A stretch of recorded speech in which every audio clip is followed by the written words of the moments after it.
ใส่ขวา3 ซ้าย1 สวนลงมาให้มันเป็นวงกลม5ค่ะแล้วก็ซ้ายใส่4นะคะสวนลงมาให้เป็น5อีกครั้งนะทางขวาร้อยข้ามไป1 เม็ดนะคะ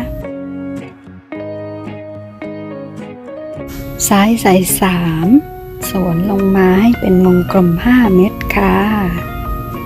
ขวาค่ะร้อยสอดเอ็นข้าม1 เม็ด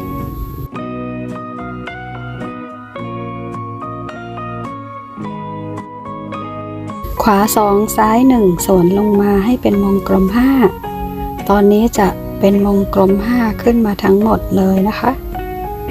เส้นทางซ้ายร้อยไปเม็ดทางซ้าย1 เม็ดก่อนค่ะ